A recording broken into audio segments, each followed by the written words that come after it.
The art style of German Expressionism first appeared in paintings and sculptures around the First World War. Eventually, German Expressionism made its way into the film industry, with films such as Fritz Lang's Metropolis and Karl-Heinz Martin's From Morn to Midnight. German Expressionist films are described as normally silent, and rely heavily on set as well as acting to convey the story or certain emotions to the viewer. By watching traditional German Expressionist films, it is easy to make comparisons to other films that appeared well into the 20th century. Movies such as Alfred Hitchcock's Vertigo and Ridley Scott's Blade Runner were inspired by German Expressionism. Both of these movies rely heavily on set and acting to convey emotions, similar to how older German Expressionist films did. By watching the works of Tim Burton, it is easy to notice the inspiration he takes from the German Expressionist style. Films like Batman and The Night Before Christmas take many attributes from German Expressionism, such as elaborate set pieces. However, Burton's Edward Scissorhands takes this to the next level by having the set not only convey emotions, but also by having each character match with their surroundings. Edward Scissorhands is about a strange young man named Edward learning to fit in the world around him after being isolated for the majority of his life. Burton makes use of the set as well as cinematography to convey Edward's transition from his dark Gothic castle to the bright and lively town. One such expressionist film that may have been an inspiration to Burton is Robert Wine's The Cabinet of Dr. Caligari. Although dozens of similarities can be found when comparing Edward Scissorhands to The Cabinet of Dr. Caligari, one of the biggest and most important similarities is that of cinematography techniques used within each of the films. Even though there is a 71-year difference between the two movies, some types of shots are still used simply due to the fact that they fit well with the German Expressionist style. For example, in both films there are close-up shots of subjects' faces. The reason this fits well with the German Expressionist style is because a close-up shot clearly outlines facial expressions and features, which is a key attribute in German Expressionism.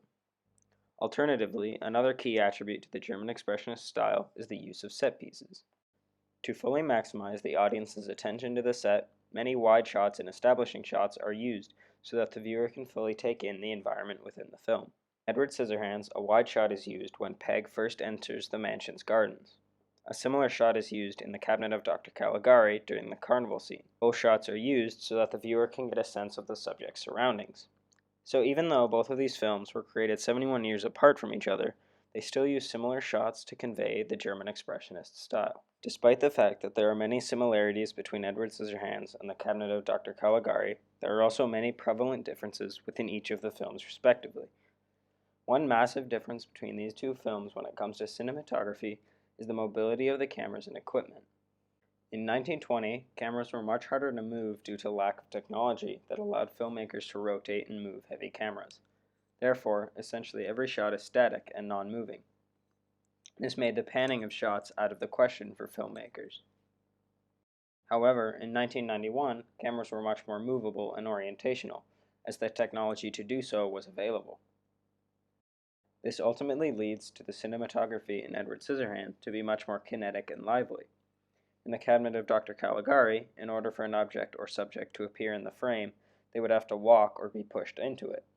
However, in Edward Scissorhands, the camera could pan to bring a new object or subject into the frame. Edward Scissorhands also has significantly more cuts than The Cabinet of Dr. Caligari.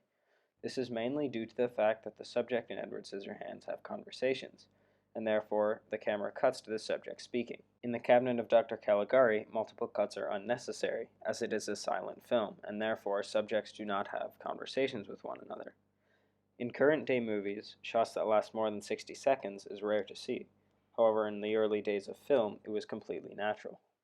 Even though German Expressionist films appeared over 100 years ago, its unique style is still prevalent even in films today. This shows that no matter how far technology in film progresses, the core elements and styles of cinematography will always stay the same.